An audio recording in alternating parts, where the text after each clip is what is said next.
身价数十亿的我，竟被老家来的六叔硬拉着回村分千万家产。谁知分家产的二爷一副盛气凌人的样子，当我表明只是回来走个过场，没惦记他那点小钱，却被二爷讽刺说我是不是太自卑了才说这种话。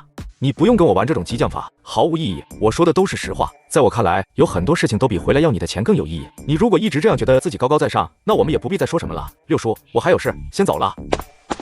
二爷，你看这家伙有多嚣张，我们可都是他的亲戚长辈，他这么跟我们这样说话，太不懂礼貌了。他想走就让他走，不把我们当亲戚，我们也不会把他当亲戚的。二爷没有说话，只是看了眼满脸失望的六叔。你是想让他拿了钱之后给你多分点吗？我没有，我只是觉得当初他爸妈死的时候，我没有帮上什么忙，一直心里有愧疚。这次您要分钱，却没一个人要去通知他的，我觉得不公平。二爷，叶枫虽然说话做事可能有点直，但他本性不坏的。放屁，这还叫本性不坏？你看看把长明打的，我们可都在旁边看着呢，他都下这么重的手，如果没有人在，还不把人直接生吞了？明明是你们做事不对在先。行了，我有点累，都散了吧。老六，你过来一下。看着被二爷单独喊进屋子的六叔，众人都面面相觑，隐隐有些不好的预感。二爷爷该不会是想让叶枫？你胡说八道什么？肯定是想找老六问清楚这家伙的事情而已。就像咱们之前不也都被一个个问过吗？可是如果只是问叶枫的事，干嘛把六叔单独喊进去问？当然是觉得我们和老六的关系不好啊，不想让亲戚之间再闹什么矛盾。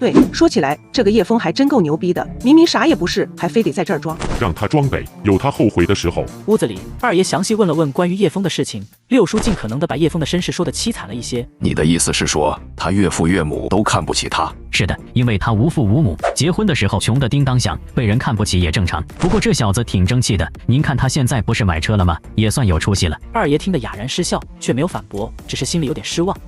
虽然这小子不为金钱低头的性格让我挺欣赏的，但从老六的描述来看，更有可能是长期被人看不起，所以心里想要，却因为面子问题低不下头。看来也不是我要找的人了。尽管心里已经有这样的想法，但他并没有完全放弃其他的可能。想了想，他问道：你知道他岳父岳母住哪吗？知道啊，结婚的时候去他媳妇家里过，岳父岳母都在小区门口卖水果的。不过这么多年过去，也不知道有没有搬走。行，这样吧，你带我去看看。啊，现在吗？当然是现在，不然还要等个黄道吉日吗？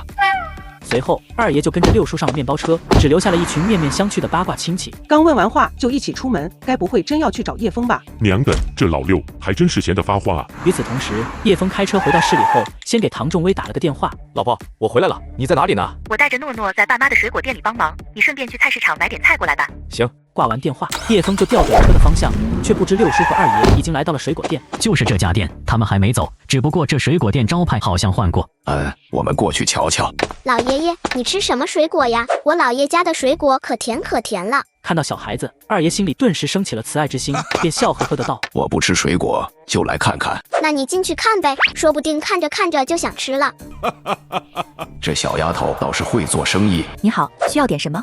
你是叶枫的老婆吧？唐仲威一怔，仔细打量着六叔，半晌才惊喜的道：您是六叔吧？结婚的时候老家亲戚就来您一个，印象特别深。对了，叶枫说要跟您一块回老家，您没回去吗？你是叶枫的媳妇？您是？这位是叶枫的二爷爷，早些年在外面闯荡，最近才回来的。你好，你好，爸妈，这两位是叶枫的二爷和六叔。你们好，快坐快坐。微微，我这里有箱水果，你过来帮帮我。好。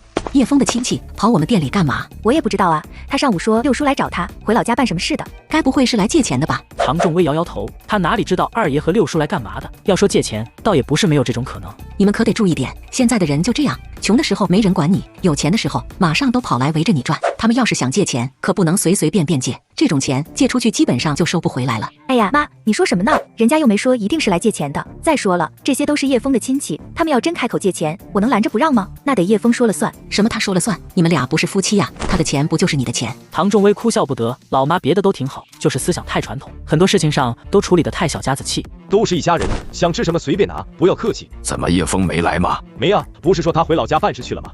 我听说你们家和他关系不是很好。这个问题问得有些直白，更让唐景松觉得尴尬。